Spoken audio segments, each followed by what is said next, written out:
Hello, welcome to Smart PrepNet. So, I think we have completed now. Uh, so let's start with laws of thermodynamics. Okay, this topic is mentioned in unit 1, पहले unit में mention है. ठीक है, UGC net के syllabus के लिए. तो चलते हैं, स्टार्ट करते हैं. ठीक है.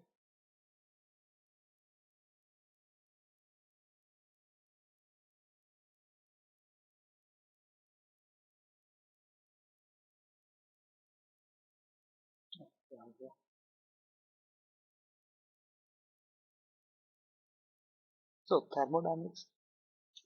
So thermodynamics deals with heat, work or temperature and energy, and their relation to physical properties of matter and radiation. तो थर्मोडायनेमिक्स एक मतलब फिजिक्स का कॉन्सेप्ट है मोस्टली, बट वो इन्वायरमेंट साइंस में भी हम यूज करते हैं. ये किसी से डील करता है, तो हीट से, वर्क से, टेम्परेचर से, एनर्जी से, और उसका relation physical properties of matter और रेडिएशन से. ये डिस्क्राइब करता है कि कैसे थर्मल एनर्जी कन्वर्ट होता है, ठीक है, अदर फॉर्म्स ऑफ एनर्जी में, और फिर वापस से कैसे थर्मल एनर्जी में आ जाता है, और उस कन्वर्जन के दौरान या कन्वर्जन के बाद या इन द प्रोसेस वो कैसे मैटर को इफेक्ट करता है. ठीक है. ये फंडामेंटल फ्रेमवर्क हमें प्रदान करता है, ठीक है, to understand vast array of processes within environmental science. जैसे कि how energy flows through ecosystem, ecosystem के थ्रू एनर्जी कैसे फ्लो करता है, वो हम थर्मोडायनेमिक्स के कॉन्सेप्ट से जान पाते हैं.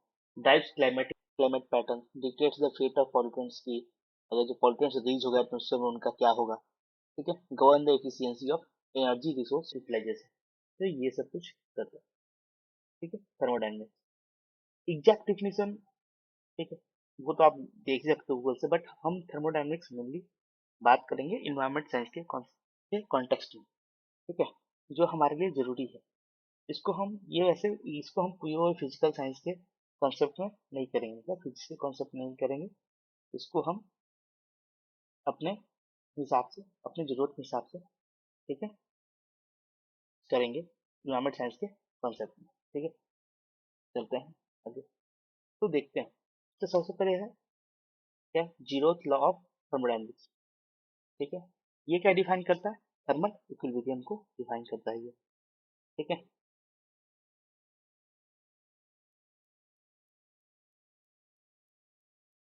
तो ये जीरोथ लॉ क्या करता है, थर्मल इक्विलिब्रियम को डिफाइन करता है. Zeroth law establishes the concept of temperature.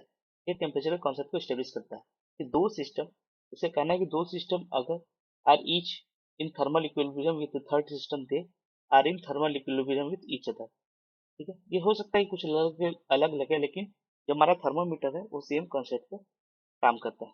ठीक है. सिंपल एग्जाम्पल हम देख लेते हैं. ठीक है, कैसे समझेंगे इसको, कि अगर सपोज कि आपके पास एक हॉट कॉफी है, ठीक है, एक कप चाय है, उसमें आप थर्मामीटर डालें, ठीक है, और आया टेम्परेचर 90 डिग्री. एक दूसरा आपके पास है, ठीक है, एक और कप है, उसमें बॉइलिंग वाटर है, उसमें आप थर्मामीटर डालें, उसकी रीडिंग आई 90 डिग्री सेंटीग्रेड. तो ये तीनों अपने आप में इक्विलिब्रियम है. क्यों, जो मीटर रीडिंग है वो भी 90 दिखा रहा है, और ये भी 90, ये भी 90. तो ये तीनों अपने आप में क्या है, इक्विलिब्रियम है. तो यही कॉन्सेप्ट कहता है कि अगर दो लोग इक्विलिब्रियम में है, और तीसरा जो उसका जिस जिस इंस्ट्रूमेंट के थ्रू, जिस पैमाने के थ्रू, हम थर्ड सिस्टम के थ्रू हम नाप रहे हैं, तो वो तीनों आपस में इक्विलिब्रियम में होंगे. ठीक है, अगर यहाँ भी तीनों तीनों कॉमन है, सबकी वैल्यू सेम आएगी.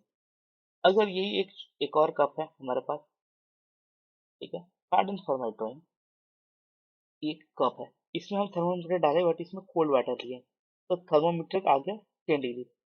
तो अब तो ये इसके इक्विलिब्रियम में नहीं हो पाएगा, तो नहीं होगा. ठीक है. तो जीरो लॉ हमें हेल्प करता है किस चीज में, टेम्परेचर को कंपेयर करने में. ठीक है, चलते हैं आगे. जैसे अब इन्वायरमेंट सेंस कॉन्सेप्ट है, heat transfer in the atmosphere and ocean.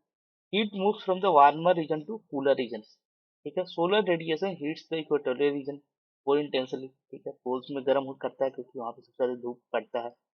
फिर वो क्या होता है, वहां से टेम्परेचर डिफरेंस होता है, उधर ठंडा होता है, इधर गर्म हो गया. जो हमारा अर्थ है, ठीक है, यहाँ पे हम सबसे ज्यादा धूप आ रहा है, इधर ठंडा पानी हो गया, इधर भी ठंडा पानी हो गया. ठीक है, उसके टेम्परेचर डिफरेंस के कारण ओशनिक सर्कुलेशन होता है, जैसे विंड का, ओशन करंट का, ये सब होते हैं, ठीक है।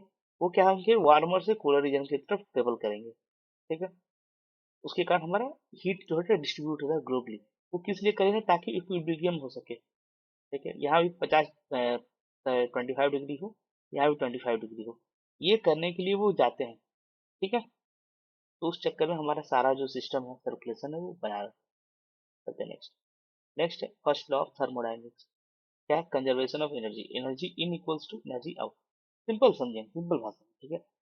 We have to understand this topic, समझना है, and we have to apply and solve the questions, ठीक है। हमें अभी इसमें हमें थर्मोडायनेमिक्स रिसर्च करना है, ठीक है। तो हमें उतना ही जानना है कि हमारा क्वेश्चन सॉल्व हो जाए, और हमें कॉन्सेप्ट समझना है। सबसे बड़ी बात है कि आप इन सब टॉपिक से ना कॉन्सेप्चुअल क्वेश्चन आता है, तो अगर समझ में नहीं आया ना, तो नहीं होगा, ठीक है। अब वो न्यूमेरिकल कम पूछ रहा है इस टॉपिक से, इन सब टॉपिक से, इसलिए समझना जरूरी है। तो फर्स्ट लॉ क्या बोलता है कि energy can not be created और डिस्ट्रॉयड इन आइसोलेटेड सिस्टम, कि नहीं हो सकता है, ना बनाया जा सकता है एनर्जी को, ना it can only be transform from one form to another, और transferred between the system and its surrounding. यानी एक फॉर्म से दूसरे फॉर्म में एनर्जी को बदल सकते हैं, या फिर जो सिस्टम है जिसमें वो एनर्जी है, उससे आप सराउंडिंग में ट्रांसफर कर सकते हैं, ठीक है। वहाँ पे इक्वेशन क्या है, डेल्टा यू, क्या change in the internal energy of the system. उसमें क्या है कि क्यू माइनस डब्ल्यू, ठीक है। तो क्यू माइनस डब्ल्यू क्या है, तो क्यू के heat added to system, W work done by the system, ठीक है। तो वो हमारा आ जाएगा क्या, ये निकालना अगर आ जाए कहीं पे कि हमें कितना इंटरनल एनर्जी सिस्टम चेंज हुआ, तो उससे आएगा। फर्स्ट लॉ क्या है, is statement of conservation of energy. It means कि total energy of the universe remains constant, ठीक है। पूरे यूनिवर्स का एनर्जी सेम रहता है। System gains energy, it must be because heat was added to it or work was done to it. Conversely, if a system loses energy, it because released heat or did work on its surrounding, ठीक है। इस first law क्या होता है कि जब system काम करता है, उसमें हीट ऐड होता है, ठीक है, और काम हो रहा है, ठीक है। सिस्टम जब एनर्जी लूज करता है, उसका मतलब क्या हुआ, वो हीट को रिलीज करता है, ठीक है, और did work on its surrounding. मतलब ये सपोज सिस्टम है, और इस एक सिस्टम है सपोज, और इसका ये सराउंडिंग है पूरा। तो सिस्टम पे अगर काम हो रहा है, तो हीट गेन होगा, ठीक है, ऐड होगा, और वर्क डन होगा सिस्टम पे। और अगर सिस्टम सराउंडिंग पे काम होगा, ठीक है, तो हीट निकलेगा, और सराउंडिंग में तो ऐड हो रहा है, इसी पे काम हो रहा है, तो वो क्या होगा, हमारा एनर्जी जब लूज करेंगे। तो इसका मतलब सिंपल सा है कि बना नहीं सकते, नहीं कंजर्व कर सकते, उसको हम ट्रांसफर कर सकते हैं इससे use, ठीक है। अब जैसे देखते हैं हीटिंग वाटर, वाटर को हम स्टोव पे चढ़ाए, ठीक है, burner transfer heat energy to water, ठीक है। उसके बाद it increasing the internal energy, ठीक है, उसका इंटरनल एनर्जी होता है, फिर वाटर एक्सपेंड होता है, pushes against the atmosphere. Atmosphere pressure है, एटमॉस्फेरिक प्रेशर लग रहा है ना, उसके अगेंस्ट पुश करता है, तो थोड़ा सा वो काम किया। एक्सपेंशन करेगा तो जो एटमॉस्फेरिक जैसे बर्तन है, सपोज यहाँ तक पानी है, इसमें हीट करेंगे तो थोड़ा सा एक्सपेंड होगा, तो हल्का सा ऊपर आ जाएगा, ठीक है, एकदम हल्का सा। तो वो हल्का सा ऊपर आने क्या करेगा, जो एटमॉस्फेरिक प्रेशर लग रहा है, ठीक है, वो उसके अगेंस्ट काम कर रहा है, तो थोड़ा सा काम तो किया ना, तो वही हीट इसमें हम ऐड किए, तो उसने काम किया, तो इसमें हीट ऐड हुआ। ग्लोबल क्लाइमेटिक सिस्टम जैसे जो अर्थ का क्लाइमेट है, वो सोलर एनर्जी से ड्रिवन होता है, ठीक है। फर्स्ट लॉ क्या करता है, इस चीज को समझने में मदद करता है कि कैसे हम देखेंगे कि थर्मोडायनेमिक्स का फर्स्ट लॉ इस कॉन्टेक्स्ट में काम करता है, कि ग्लोबल एनर्जी बजट के कॉन्टेक्स्ट में इनकमिंग सोलर रेडिएशन आता है, और फिर वो रिफ्लेक्ट बैक हो जाता है स्पेस में अल्बीडो से। कुछ ऑब्जॉर्व किया जाता है एटमॉस्फेयर से, कुछ ऑब्जॉर्व किया जाता है अर्थ से। फिर ऑब्जॉर्व एनर्जी क्या करता है, वो प्लेनेट को गर्म करता है, और उसके बाद इवेंचुअली री रेडिएट बैक टू स्पेस करता है as a infrared radiation. Greenhouse gas क्या करते हैं, ट्रैप करते हैं इसी आउटगोइंग रेडिएशन को, leading to greenhouse effect, ठीक है। और कोई इम्बैलेंस आ जाए, जैसे मोर एनर्जी ऑब्जर्व हो जाए रेडिएटेड से due to increase greenhouse gas leads to change in the earth internal energy manifested as global warming. तो आप समझ रहे हैं, तो global warming first law of thermodynamics उसमें है, कैसे कि अर्थ है, अर्थ में सोलर रेडिएशन आया, सोलर रेडिएशन आया, तो उसमें अपना बाउंस बैक चल गया, कुछ रेडिएट हो गया, कुछ अल्बीडो के कारण चला गया, कुछ हमने जो ऑब्जर्व किया वो रात को फिर लॉन्ग वेव, ठीक है, इंफ्रारेड रेडिएशन के रूप में बाहर चला गया। अगर ऐसा नहीं होता, तो वो सी ग्रीन हाउस गैसेस बढ़ गए, जैसे कार्बन डाइऑक्साइड, मीथेन, ये सब उन्होंने ट्रैप कर लिया लॉन्ग वेव रेडिएशन को, तो क्या होगा, लॉन्ग वेव रेडिएशन को ट्रैप कर लिया, लॉन्ग रेडिएशन टैप कर दिया तो क्या हो गया, एनर्जी इस अर्थ के सिस्टम बढ़ गया, बढ़ गया। उसके कारण क्या हो रहा है, ग्लोबल वार्मिंग। वही हमको ग्लोबल वार्मिंग के रूप में एक्सपीरियंस हो रहा है। ठीक है, चलते हैं next। फिर है इकोसिस्टम एनर्जी फ्लो। जो प्राइमरी सोर्स एनर्जी इकोसिस्टम का सोलर रेडिएशन है, वो 1 से 2% सोलर एनर्जी को उपयोग कर पाते हैं, वो प्लांट्स कैप्चर कर पाते हैं। ये क्या करते हैं, फिर उसको उसको केमिकल एनर्जी में, ठीक है, कन्वर्ट करते हैं, उसका ट्रांसफर करते हैं हार्बीवोर्स को, जो कि खाते हैं वो। उसके बाद वो हार्बीवोर्स को कार्निवोर्स खाते हैं, तो वहां पे वो क्या गया। तो इस टॉपिक लेवल पे significant portion of energy lost. ठीक है, क्यों, हीट, जैसे हीट और मेटाबॉलिक जो प्रोसेस होता है, रेस्पिरेशन करते हैं, उसमें हीट निकलता है तो एनर्जी लॉस हो जाता है, और जो थोड़ा बहुत बचता है वो आगे की तरफ जाता है। लेकिन लास्ट में total energy entering ecosystem solar radiation जितना आया, उतना ही आउटपुट रहता है। ठीक है, captured by the producer plus energy reflected plus energy converted to heat plus energy transferred through trophic level ultimately lost as heat। तो हीट में वो जो एनर्जी हमने कैप्चर किया था लाइट एनर्जी को, अल्टीमेटली वो हीट एनर्जी में लॉस्ट हो जाता है। ठीक है, वो सारे स्टेप्स पे जाते हुए। फिर है इसी चीज को देखते हैं first law of thermodynamics, waste management और इंसिनरेशन के प्रोसेस में। जब वेस्ट को हम इंसिनरेट करते हैं तो केमिकल एनर्जी स्टोर रहता है वेस्ट मटेरियल में, वो हीट एनर्जी में कन्वर्ट होगा। जब जलाएंगे तो हीट एनर्जी होगा। Heat can be use to generate electricity, तो वेस्ट टू एनर्जी प्लांट बनता है। तो फर्स्ट लॉ क्या डिक्टेट करता है कि total energy content in the waste plus the energy use for combustion will equal to heat produce energy in the flue gases and energy in the remaining ash. ये सब बराबर होगा। ठीक है, कि वेस्ट में जितना एनर्जी होगा और जितना हमने कंबशन में एनर्जी यूज किया है वो बराबर है किसके, कि कितना हीट निकला, कितना फ्लू गैस निकला, कितना एनर्जी, ठीक है, फ्यूल गैस निकला, कितना एनर्जी रह गया एस।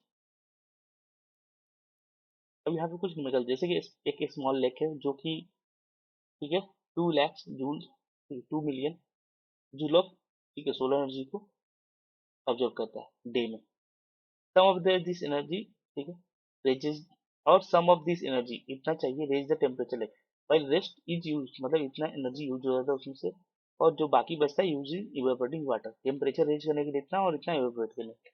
तो टोटल एनर्जी कितना हो जाएगा, तो इतना आया। तो टोटल एनर्जी कितना हो, जितना टेम्परेचर रेज करने में लगा वो एनर्जी और जितना इवेपोरेशन लगा, दोनों मिलाकर, ठीक है, वो इक्वल हुआ किसके, जितना हम एनर्जी सोलर का आया था ड्यूरिंग द डे। ठीक है, चलते नेक्स्ट। नेक्स्ट क्या, second law of thermodynamics, the inevitable increase in entropy, मतलब डिसऑर्डर। मतलब कहना क्या चाहता है, तो कहना यह चाहता है सेकंड लॉ ऑफ थर्मोडायनामिक्स कि total entropy of isotopic system can only increase over time और remain constant in ideal case where the system is in steady state और undergoing a reversible process, it will never decrease. तो पहले बात तो entropy क्या है, तो entropy सबसे पहले समझते हैं कि क्या कह रहा है, कि इनविटेबल है उसका, इनएविटेबल है इंक्रीज इन इंट्रोपी। मतलब इंट्रोपी क्या है, तो वो ऐसे डिनोट किया जाता है, वो मेजर है डिसऑर्डर का, रैंडमनेस का, unavailability of system's energy to do work.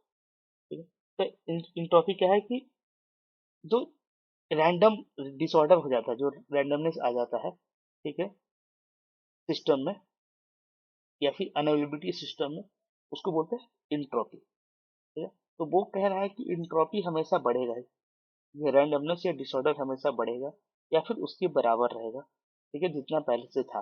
ठीक है, लेकिन घट नहीं सकता है। ठीक है, इट विल नेवर डिक्रीज। तो सेकंड लॉ, ठीक है, essentially state that the natural process tend to move towards a state of greater disorder. ये नेचुरल प्रोसेस तो धीरे धीरे ग्रेटर डिसऑर्डर की तरफ जाते हैं। This is why heat flow spontaneously from hotter object to a colder object, but not the other way around without external work. कि जैसे चाय रखे हैं, गर्म सा है, तो इसका हीट जो है सराउंडिंग में तुरंत तुरंत जाने लगा। ठीक है, तो ये तो ऑलरेडी इसकी इंट्रोपी हाई थी, डिसऑर्डर था हीट के कारण। अब ये सराउंडिंग में जाने लगा तो यहाँ भी इंट्रोपी तो हाई हो गई। तो एक तो इसकी ऑलरेडी हाई, प्लस इसमें और ऐड कर दिया एनर्जी, ठीक है, हीट एनर्जी आया ना, तो इसकी भी इंट्रोपी बढ़ गई। तो जो अगर इसको सिस्टम माने ये, तो ये दोनों को मिला के सराउंडिंग और इसको, ये क्यूमुलेटिव इनकी इंट्रोपी ओवरऑल तो बढ़ी गई, क्योंकि इसने इसमें एनर्जी ऐड कर दिया तो इसमें भी डिसऑर्डर आ गया। ठीक है,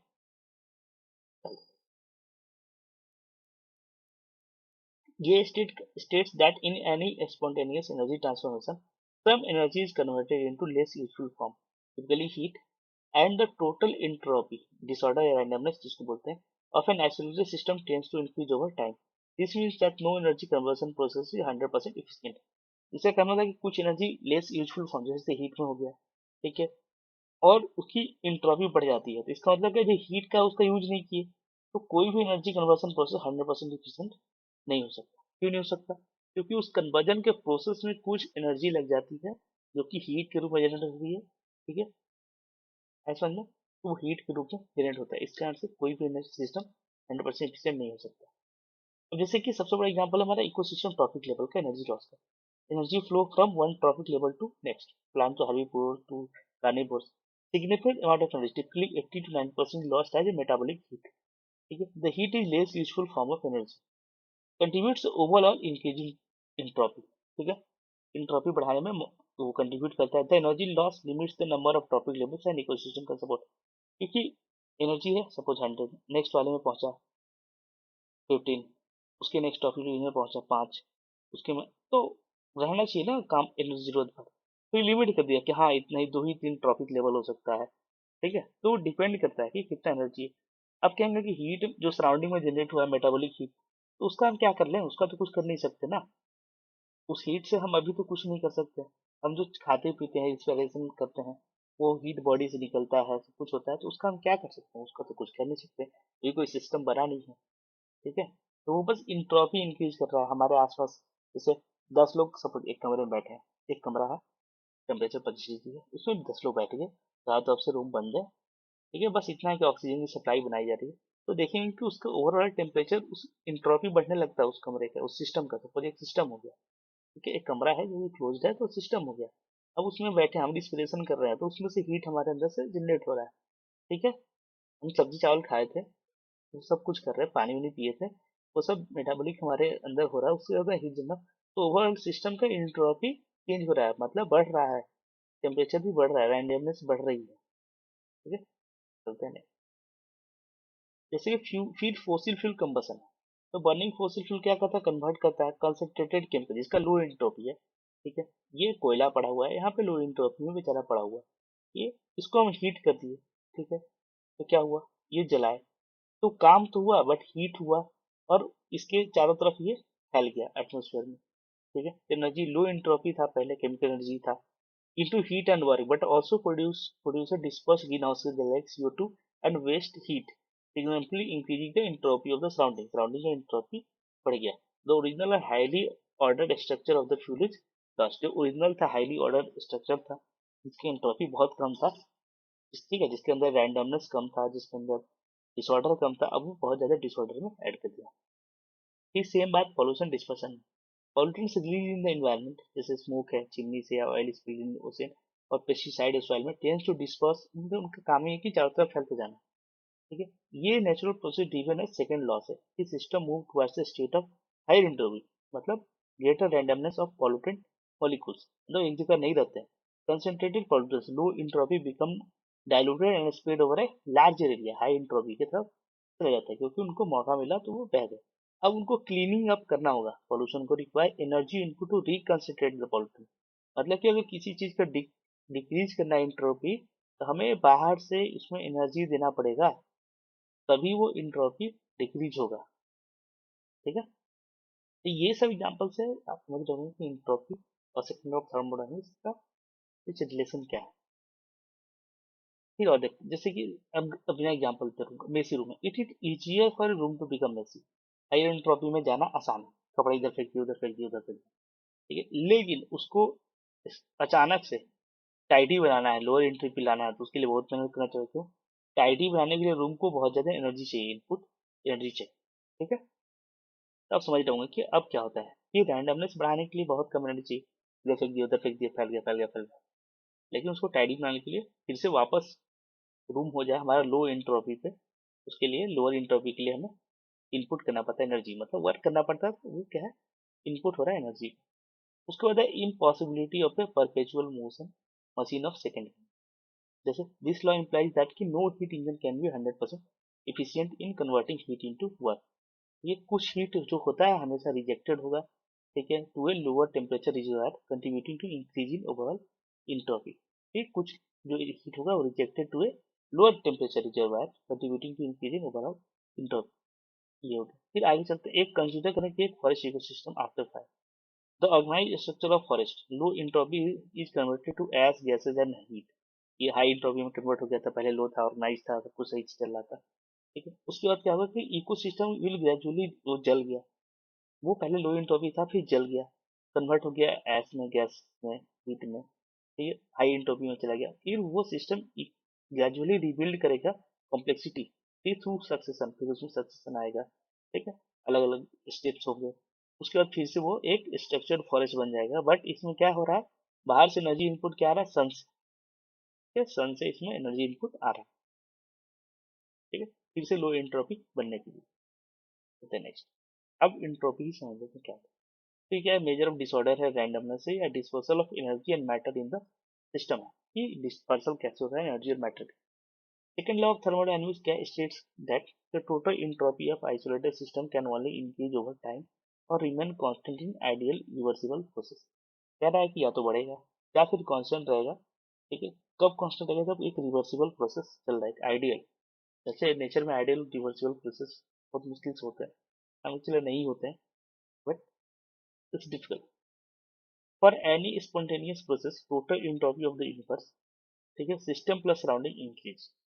ये कोई भी स्पॉन्टेनियस प्रोसेस होता है उसमें एंट्रोपी, जैसे आए रूम में कपड़े चारों तरफ फेंक दिए, जल्दी जल्दी बदल के भाग, तो क्या हुआ, उसका एंट्रोपी बढ़ गया ना उस कमरे का, तो फिर इधर उधर फेंक दिए। ठीक है, अचानक से हुआ। लेकिन अगर हमें एंट्रोपी घटाना होगा तो वही बात है कि फिर से हमें एनर्जी इनपुट देनी पड़ेगी। एंट्रोपी हेल्प करता है अंडरस्टैंड करने कि why natural process occur in certain direction, कि एक खास डायरेक्शन में क्यों होते हैं। For instant, pollution डिस्पर्सेस rather than concentrate spontaneously. तो पॉल्यूशन में जैसे ही निकलता है चिमनी से धुआं चारों तरफ फैलने लगता है। कि ये नहीं होता है कि और निकले तो और दम कंसंट्रेट हो जाए और छोटे हो जाए, नहीं। वो करने के लिए क्या करना होता है, हमें हमें हमें बहुत सारी मशीन लगानी पड़ती है, मतलब एनर्जी इनपुट देना पड़ता है, तब जाके वो कंसंट्रेट होता है। नहीं तो अपने से तो वो रैंडम ही रैंडमलाइज हो जाता है। ठीक है, एक्सपैंड करना, डिस्पर्स होना शुरू हो जाता है। Heat flows from hot to cold region, ecosystem require constant energy input to maintain their organisation. तो ये सब चीजें हम इसके थ्रू समझते हैं, एंट्रोपी के थ्रू। मैथमेटिकल टर्म्स में एंट्रोपी कैसे डिफाइन होता है, तो S is equal to K into L N W. इसका एंट्रोपी है, ये है बोल्ट्जमैन कांस्टेंट है, और डब्ल्यू का number of possible microscopic arrangements corresponding to the observe microscopic state. आगे, ठीक है, थर्मोडायनामिक कैलकुलेशन के लिए involving heat transfer in a reversible process, entropy change is calculated जाए। ठीक है, तो कैसे करते हैं, delta S change, entropy change को डेल्टा एस से डिनोट करते हैं, चेंज इन एंट्रोपी को क्यू बाई टी। क्यू क्या है, हीट ट्रांसफर है, टी क्या है, टेम्परेचर केल्विन में। अब यहाँ पे एग्जांपल देखेंगे कि 5000 जूल का heat flows from hot spring at 18 degree centigrade, मतलब 353 kelvin, to surrounding air at 220 degree centigrade, 293 kelvin. The net entropy change क्या होगा, तो net entropy change delta S equals to क्या है, क्यू बाई टी पड़े थे। ठीक है, तो हीट ट्रांसफर कितना है, 5000 divided by 353 kelvin plus 5000 divided by 293। ठीक है, तो ये कितना आ जाएगा, 2.9 जूल। ठीक है, तो ये हमारा आ गया 2.9 जूल पर केल्विन। तो पॉजिटिव रिजल्ट से entropy has increase, positive result पता है कि एंट्रोपी हमारा इंक्रीज किया है, क्योंकि सेकंड लॉ को कंफर्म कर रहा है। ठीक है, तो इसमें हीट फ्लो हो रहा था हॉट स्प्रिंग से सराउंडिंग एयर में। More generally for any process, ठीक है, delta change in entropy of universe equal to change in, ठीक है, system, change in entropy of system plus change in entropy of surrounding. वो क्या होगा, हमेशा ग्रेटर देन या इक्वल टू जीरो होगा, मतलब वो जीरो से हमेशा ज्यादा है, वही होगा, इक्वल होगा। ठीक है, निगेटिव नहीं हो सकता। ठीक है, in calculate the entropy generation ecosystem using delta is equal to summation Q I by T I. Q I क्या है, heat flow at different point in the ecosystem, temperature at which this heat transfer occur. तो इसके through से हम ecosystem का निकाल सकते हैं। ठीक है, तो इसके मतलब ये एक्सप्लेन करता है, इकोसिस्टम जो ज़्यादा एफिशिएंट एनर्जी यूज करते हैं वो ज़्यादा स्टेबल और रेजिलियंट होते हैं। क्यों, क्योंकि उसमें लेस इंट्रोपी प्रोडक्शन है पर यूनिट बायोमास पर। एफिशिएंट एनर्जी अगर इफिशिएंटली यूज नहीं करेंगे तो आप इधर उधर रैंडमली हीट जनरेट कर रहे हैं, इंट्रोपी इंक्रीज हो रही है तो वो सिस्टम ज़्यादा स्टेबल और रेजिलियंट है। अब है पॉल्यूशन केस में, तो इंट्रोपी का देखते सिस्टम। तो पॉल्यूशन रिप्रेजेंट है entropy increasing environmental system. Pollution मतलब क्या होता है कि इंट्रोपी इंक्रीज हुआ इन्वायरमेंटल सिस्टम। Concentrated waste जैसे low entropy are released in the environment. They disperse, increasing entropy. Cleaning up pollution requires energy input to decrease entropy locally. For example, oil spill हुआ ocean में initially concentrated low entropy इसका, फिर naturally disperse हो गया thin film में higher entropy state में। अब clean up के लिए एनर्जी रिक्वायर चाहिए कि फिर से कंसंट्रेट कर सके, फिर से उसको थोड़े दूर में लाके फिर से रख सके। उसी तरह सेम है क्लाइमेट चेंज और इंट्रोपी के बीच का रिश्ता कि climate change demonstrates entropy principle. We extract low entropy fossil fuels, ठीक है, कंडेंस है वो डेंस है, वो इंट्रोपी है, ठीक है। उसका जब कंबसन करते हैं तो रैपिडली इनका इंट्रोपी इंक्रीज होता है, जिससे प्रोड्यूसिंग डिस्पर्स CO2 और heat. This additional heat and disrupted energy flows increase the entropy of the climate system. वो इंक्रीज कर रहे हैं क्योंकि CO2 गया तो वो ऑब्जर्व करने लगा, और heat. More entropy means more disorder, manifesting an increased climate variability and extreme events, ठीक है। अब जैसे कि ये फॉसिल फ्यूल्स है, अब वो कार्बन कैप्चर हम पढ़ते हैं, ये सब पढ़ते हैं, तो वो सब कितना एनर्जी इनटेक प्रोसेस है कि हम कार्बन रिलीज करना ऐसा नहीं, जलाए कुछ निकला कार्बन निकल गया। अब उसको कैप्चर करना CO2 को, कार्बन कैप्चर बहुत ही महंगा मेथड है, बहुत ही एनर्जी इनटेक मेथड है, तो फिर से लो इंट्रोपी में लाना इज मोर डिफिकल्ट। तो इसके लिए हम क्या कर सकते हैं, तो ऐसे सब केसों में हम जैसे पॉलिसी लेवल पे ये सब भी हम पढ़ते हैं कि इस तरह का सिस्टम फॉलो करें जिसमें इंट्रोपी चेंज कम हो, ठीक है। होगा वो फिक्स है कि हम यूज करेंगे तो होगा, लेकिन कम से कम हो। चलते हैं नेक्स्ट, सस्टेनेबल डेवलपमेंट। एक core challenge of sustainable development is to manage human activities in a way that minimize the rate of entropy. एक सस्टेनेबल डेवलपमेंट के केस में देखते हैं इस तरह के स्टेटमेंट ना अब आ रहे हैं। जब से ये सस्टेनेबल डेवलपमेंट में इंट्रोपी का बात कर दिया, हाँ समझिए रहेंगे तो आसान है। सस्टेनेबल डेवलपमेंट में भी manage human activities in way that minimize the rate of entropy increase, वही बोला ना, रिसोर्स डिग्रेडेशन, रिसोर्स डिग्रेड होगा तो एंट्रोपी इंक्रीज होगा ही, ठीक है। तो इसके लिए हम क्या कर सकते हैं, सर्कुलर इकोनॉमी लाएं, रिड्यूसिंग वेस्ट करें, यूज रिसोर्स मोर इफिशिएंटली, ठीक है। बायोडाइवर्सिटी लॉस में भी ये है, highly diverse ecosystem are more often considered more ordered and resilient, low entropy होता है। क्यों, क्योंकि बहुत ज्यादा क्या होता है ना कि हाईली डाइवर्स इकोसिस्टम में मतलब चल जाता है कि ये इसका वेस्ट इसके काम आ गया, ये जानवर के काम आ गया, ये पूरा अपना एक सिस्टम चल रहा है, ठीक है, क्योंकि डाइवर्स है ना, इसका चीज इसके काम, उसके चीज उसके काम आ गया, तो ज्यादा सिस्टम में लेना नहीं पड़ रहा है, जिसके कारण से इंट्रोपी लो होता है। लॉस ऑफ बायोडाइवर्सिटी दिखा सकता है कि increase in ecosystem entropy make it less stable और less capable of providing ecosystem service, ठीक है।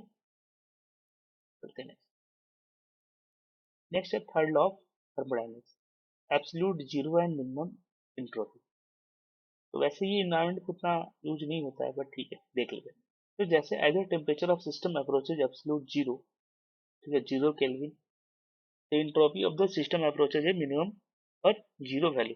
कह रहा है क्या, सिस्टम जब जीरो टेम्परेचर जब सिस्टम का, ठीक है, वो 0 केल्विन के आसपास पहुंचता है तो एंट्रोपी पूरे सिस्टम का लगभग मिनिमम या जीरो वैल्यू हो जाता है, ठीक है।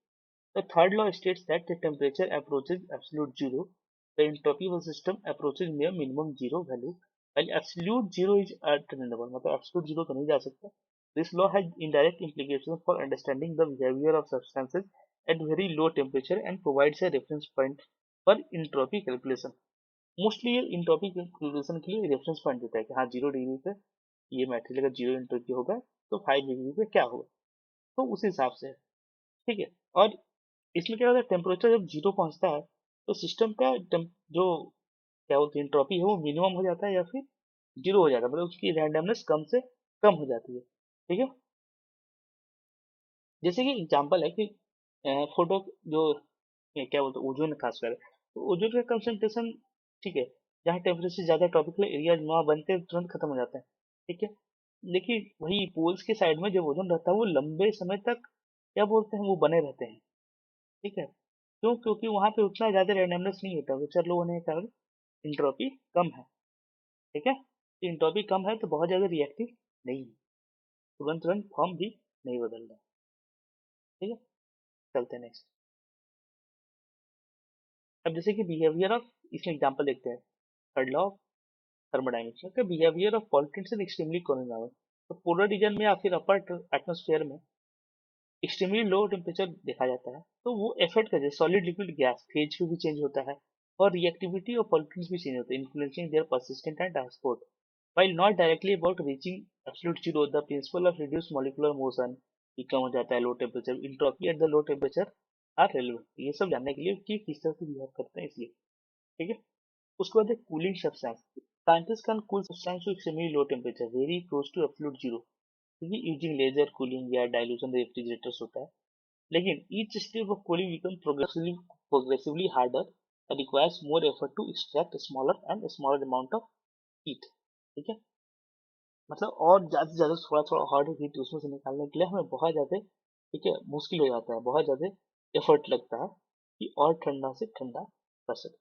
फिर क्रिस्टलाइन स्ट्रक्चर के बारे में, कि परफेक्ट क्रिस्टल जो होता है एब्सोल्यूट जीरो पे हो सकता है जब सारे उसके एटम से परफेक्टली एकदम ऑर्डर्ड है लैटिस में। ठीक है, एकदम इंट्रोपी उस लैटिस का, ठीक है, एकदम जीरो है, ये फर्क। ठीक है, तो वो होता है जो जितने ज्यादा जो क्रिस्टलाइन रॉक्स होते हैं उनकी इंट्रोपी उतनी ही कम होती है। ठीक है, जितने इम्परफेक्ट या फिर एमॉर्फस रॉक्स होते हैं उनकी इंट्रोपी उतनी ज्यादा होती है। क्यों? क्योंकि उनके जो एटम्स है ना, मॉलिक्यूल्स है ना, वो परफेक्टली ऑर्डर्ड नहीं है। इसीलिए जो क्रिस्टलाइन होते हैं ना, वो काफी मतलब मजबूत भी होते हैं। Imperfection or amorphous structure would have non-zero entropy even at absolute zero। ठीक है, एब्सोल्यूट जीरो पे उनका नॉन जीरो इंट्रोपी होता है। तो इसको यहाँ पे डन करते हैं। अब इसमें कुछ रह गए जैसे इनके की कॉन्सेप्ट, जैसे इसमें पढ़ना होता है कि सिस्टम क्या होता है, सराउंडिंग क्या होती है, इंथैल्पी क्या होता है, ठीक है, इंट्रोपी क्या होता है, वर्क क्या होता है, एनर्जी क्या होता है। तो ये सब बेसिक कॉन्सेप्ट जो की कॉन्सेप्ट है वो हम नेक्स्ट वीडियो में देखेंगे। ठीक है, आई होप कि इतना समझ में आया। ठीक है, मिलते हैं नेक्स्ट वीडियो में, इसके बाद ही जस्ट उसको अपलोड कर देंगे। ठीक है, तब तक इसको देखें और समझें कि कैसे नेचर में भी यूज। Thank you.